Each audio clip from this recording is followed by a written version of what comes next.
बिस्मिल्लाहिर्रहमानिर्रहीम। अस्सलाम वालेकुम नाज़रीन, मैं तारिक इस्माइल सागर आपकी खिदमत में हाज़िर हूँ। नाज़रीन कराम, आपने जो मैं आपको ये जो व्लॉग कर रहा हूँ, इसकी का जो थंबनेल लगा है, आप उम्मीद कर रहे होंगे कि बड़ी सनसनीखेज़ किस्म की सुर्खियाँ निकली होंगी। अभी जो प्रेस कॉन्फ्रेंस बिलावल ज़रदारी साहब ने की, इससे पहले चीफ मिनिस्टर साहब ने की, उससे पहले एक पुलिस का ड्रामा जो स्टेज किया गया, कुछ मामला इस तरह के बनाए गए। अगर आपके पास इस वक्त आप बिज़ी हैं तो मेरी आपसे दरख्वास्त है कि आप ये मेरा व्लॉग ना फ़ारग वक़्त में सुनिए, लेकिन प्लीज़ बहुत ध्यान से और आखिर तक सुने ज़रूर। मैंने आपसे कभी ये बात नहीं कही। मैं आपसे एक बात अक्सर कहता हूँ कि पाकिस्तान का में शक्लें बदलने से, शख्सियतें बदलने से, कुछ दो चार अच्छे लोगों के ऊपर आने से, नीचे जाने से हमारे हालात कभी नहीं बदलेंगे।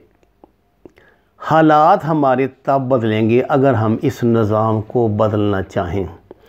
लोग कहते हैं कि जी देखिए जी, जमहूरियत से अच्छा तो इस दौर का कोई निज़ाम ही नहीं। देखिए ना, अमेरिका में, बरतानिया में, स्वीडन में, जर्मनी में जमहूरियत ही है ना जी, तो उसके सर पे। मैं उन्हें कहता हूँ, जब आप एक 50,000 मन दूध एक तालाब में इकट्ठा कर दें, उसमें एक कतरा पेशाब का फेंक दें, वो 50,000 मन दूध नापाक हो जाएगा। क्या ऐसा नहीं है? उन्होंने जो भी सिस्टम उनके यहाँ, वो उसको जमहूरी सिस्टम है या कोई गैर जमहूरी है, मुझे इस पर बहस नहीं करनी। उसकी प्योरिटी को कभी ख़राब नहीं होने दिया। उन्होंने दूध में पेशाब नहीं शामिल होने दिया। उन्होंने इन दोनों चीज़ों को अलग अलग रखा है हमेशा। हम उन पे जितने मर्ज़ी इल्ज़ामात लगाएं, लेकिन वो जितने इल्ज़ामात हम लगाएंगे वो इनफरादी नोयत के हैं, कौमी नोयत के नहीं हैं। हम तो बहसियत कौम दिस वे और डैट वे, बिलवास्ता या बिलावास्ता, अपनी मर्ज़ी से या जबर से एक गंदे और गलीज़ निज़ाम का हिस्सा बन चुके हैं। अगर आप बाज़ार से आटा ख़रीद कर इस्तेमाल करते हैं, अगर आप तंदूर की रोटी ही खाते हैं बाज़ार से ख़रीद के, अगर आप चीनी या दूध की दीगर अशिया ज़रूरत, सब्ज़ियाँ बाज़ार से लेकर आते हैं, तो मैं अपने अल्लाह को हाज़िर नाज़र जान के मुझे एक बात बताएं, क्या एक हफ़्ता आपकी ज़िंदगी में ऐसा गुज़रा है जब कीमतें बरकरार रही हों? जिन मुल्कों ने 50-50 साल से कीमतें बरकरार रखी हुई हैं, उसकी क्या वजह है? ये सारा कुछ उनके साथ नहीं है। इन्फ्लेशन जो दुनिया में आया है कोरोना के बाद, वो सिर्फ पाकिस्तान में आया है। और फिर मैं कहता हूँ, कोरोना से पहले कौन से हमारे यहाँ दूध की नहरें आप बहा रहे थे हमारे सियासतदान? यही था। वो खा गया, ये खा गया, उसने खा लिया, उसने खा लिया, उसकी बेटी किसी के साथ निकल गई, उसका बेटा किसी के साथ निकल गया, ये चोर है, ये डाकू है, ये ठग गया, ये जेब तलाश। इसके अलावा क्या है? एक पाकिस्तान का आम शहरी, इस वक्त तो सफदरवान पाकिस्तान का एक आम शहरी है ना, वह मेंबर है, MLA है, लेकिन मेरे ख्याल से अभी आम शहरी है, कोई सरकारी ओहदे पर तो फायज नहीं है। उसने एक वायलेशन की पाकिस्तानी आइन की। छोड़ें इस बात को, वायलेशन सही थी या गलत, पुलिस ने उसको गिरफ़्तार कर लिया।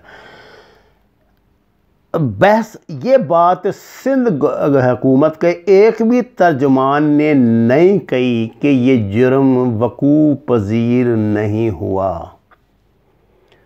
वो कहते हैं जी जुर्म तो वकूअ पजीर हुआ, लेकिन इसकी नोयत ऐसी नहीं थी। ये तो एतजाज़ आज़म साहब ने कहा कि जुर्म तो हुआ, 3 साल सज़ा है इसमें पाकिस्तान के आइन में इसकी, लेकिन जिस तरह उन्हें गिरफ़्तार किया गया ये तरीका गलत है।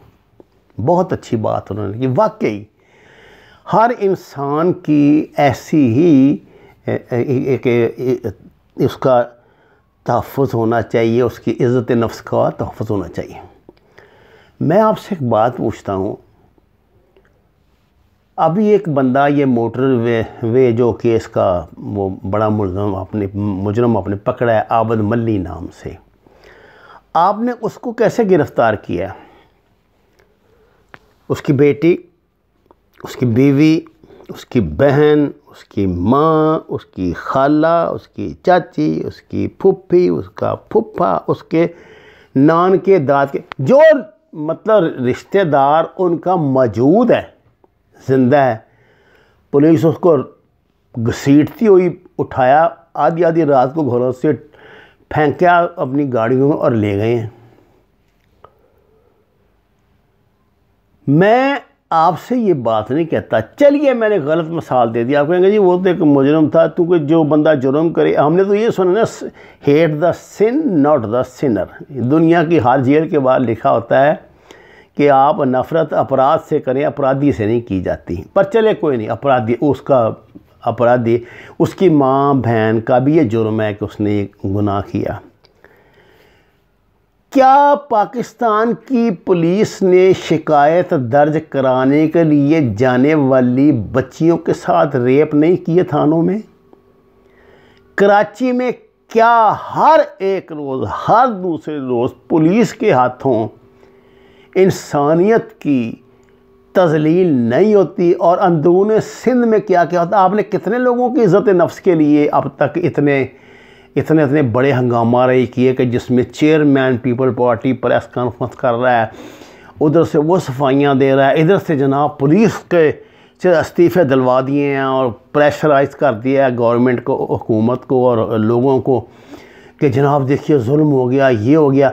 एक सफदर अवान की इज़्ज़त जो है वो एक PhD डॉक्टर, आपको पता है ना कराची में ऐसे वाक़यात हो चुके हैं, बच्चियों से ज़्यादा वो किसी की औलाद नहीं है। अगर आपके नज़दीक इतना ही मेहमान की इज़्ज़त का म्यार है तो मुझे ये बताइए कि कितने मेहमान यहाँ से पैसे कमाने कराची जाते हैं,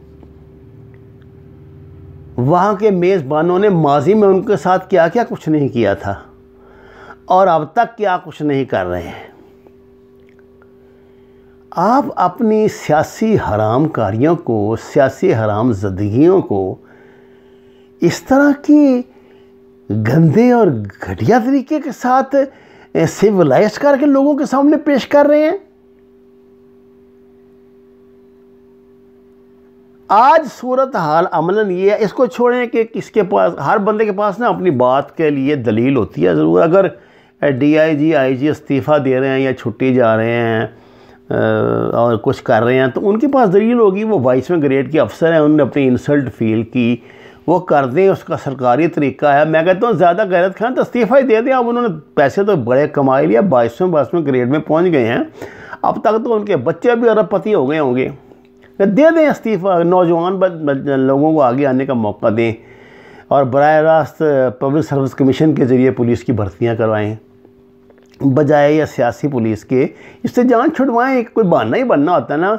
अच्छा है जिनकी तरक्कियाँ रुकी हुई हैं उनको सामने लाएँ, जो जेन्युइन लोग हैं, ये जैसा हमारा CCP हुआ लाहौर का, इस तरह के लोगों को लाएँ ना आगे। वो इंशाअल्लाह ताला किसी सफदर अवान को इस तरह बेइज्जत करके होटल के कमरे से अगवा करके नहीं ले जाएंगे, वो अच्छा ही रिज़ल्ट देंगे आपको। लेकिन आप ऐसा नहीं करेंगे क्योंकि आप एक गलीज़ निज़ाम की पैदावार हैं। आप देखिए, जो कीड़ा गंदगी में जन्म लेता है वो गंदगी में रेंगता है, गंदगी में उसने मरना होता है।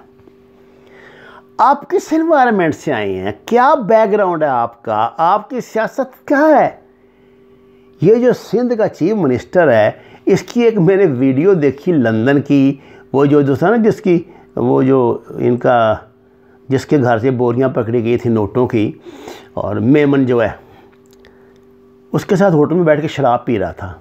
ये था और वो था और 2 बंदे और थे, और बाहर जब निकले तो पाकिस्तानी को गालियां दे रहे थे, माँ बहन की गालियां दे रहे थे। ओए भगौड़ो, तुम भागे हुए हो, उधर जाओ, केस सामना करो, ये करो वो करो। और ये जलीलों की तरह, जिस तरह आजकल मियाँ नवाज शरीफ साहब को के पीछे लोग इस तरह करते हैं। क्या यार तुम्हारी इज्जत है, तुम इसको क्या समझते हो।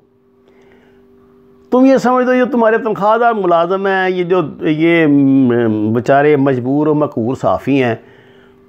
देखिए ना, जो जुलूस आपने निकाला है साफ़त का, जिस तरह सीनियर लोग रुसवा रहे हैं, जिनकी बच्चियों की शादियां बेचारियों की होने से रह गई, उसके बाद जो लोग आप इन सर्विस हैं जो रह गए हैं बाकी थोड़े से इसमें, उनके लिए इसके अलावा क्या रास्ता है कि वो इन गंदे लोगों की अतात करें, इनके आगे लेट जाएं, इनको अपना भगवान मानें, इनकी परस्तिश करें और इनसे पैसे लेके अपने घर की दाल रोटी चलाएं।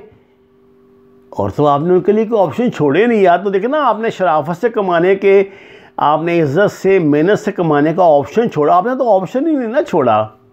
मैं जो डबल रोटी आज लेकर आया हूँ, मुझे आप इस बात का कैसे यकीन दिला सकते हैं कि हफ्ते बाद मैं लेने जाऊँगा तो उसकी इतनी कीमत होगी, या 2 रुपये ज़्यादा होगी या 2 रुपये कम होगी। आपने पाकिस्तान के आम शहरी को इतना बेइज्जत कर दिया है, इतना बेइज्जत कर दिया है कि अब उसका सिस्टम ही उसका यकीन ही इस सिस्टम से उठ चुका है। ये सिस्टम सरवाइव नहीं करेगा, इसमें ऐसे वाक़यात होंगे। अभी किसी अफवाह इनके कानों तक ज़ाहिर खबरें पहुंच जाती हैं, पहुंच गई होंगी कि जी वो गवर्नर राज वहाँ पे नाफज हो रहा है, तो इससे पहले उन्होंने पुलिस का ड्रामा करा दिया। तासुर ये दिया है कि जिस तरह का गेम हमने यहाँ की है, इस तरह की पंजाब में भी करा सकते हैं, क्योंकि ये बात तो कही जाती है ना कि पंजाब पुलिस में जो अक्सरियत है वो अभी तक उनको ही फॉलो कर रही है, आले शरीफ को ही। तो ये एक्चुअली वो अपने उन्होंने बताया, धमकी दी है। और आज ये भी इसने क्या है, इसने बिलावल जरदारी ने, कि जी जो हमारा आईजी को सुबह 4 बजे लोग अगवा करके 2 बंदे लेके गए थे, आईजी को 2 बंदे अगवा करके ले गए थे। सुभान अल्लाह, ऐसे आईजी पर। और उनकी इंक्वायरी DGISI कराए और चीफ ऑफ आर्मी स्टाफ कराए। इससे काम पे तो बात करते नहीं ना। मैं आपको इस बात की गारंटी देता हूँ, इसको बिलावल जरदारी को इस बात का इल्म था कि उसके ये बात कहने से पहले chief of army staff 5 core के कमांडर को, 5th कोर है ना कराची में, उसके कोर कमांडर को ये आर्डर दे चुके हैं कि अगर कोई ऐसा वाक़या हुआ तो फौरी तौर पे उसकी तफ्तीश करो और ज़िम्मेदारों को गिरफ़्तार करके पेश करो, उनके ख़िलाफ़ महकमाना कार्रवाई करो। ये उनका आर्डर हो चुका है, जो उनका अपना डिसिप्लिन है। लेकिन ये फ़िक्रा चूँकि इसके कहे बगैर उनकी वो चलती नहीं दुकानदारी, उसमें मतलब वो जो ना वो जो दुकान जो जोश व खरोश उसमें पैदा करना वो नहीं ना होता। और वहाँ बेचारे तनख्वाहदार साफ़ी खड़े किए होते हैं, वो इनके बताए हुए सवाल पढ़ के इनसे पूछ लेते हैं। अल्लाह की पनाह नाज़रीन इकराम, में सारी प्रेस कॉन्फ्रेंस में एक ऐसी ख़तरनाक बात मैंने सुनी है बिलावल जरदारी के मुँह से, जिसने मेरी पैरों तले ज़मीन निकाल दी। आप भी सुन लीजिए। बकौल बिलावल जरदारी, ये जो हमारी है ना CPC अथॉरिटी, ग्वादर अथॉरिटी, उसमें ये जिसके चेयरमैन हैं जनरल आसिम सलीम बाजवा, उसका ये कहना है कि इस अथॉरिटी को, ये जो हमारी अथॉरिटी है, इसके मुतल्लक ये कानून साजी की जा रही है कि इस अथॉरिटी का जो चेयरमैन होगा यानी जनरल आसिम सलीम बाजवा, वो नैब की दस्तरस से आज़ाद होगा। इस अथॉरिटी में मौजूद जो लोग होंगे वो नैब के दायरे इख्तियार में नहीं आएंगे। बस मैंने इस पर कोई तबसरा नहीं करना।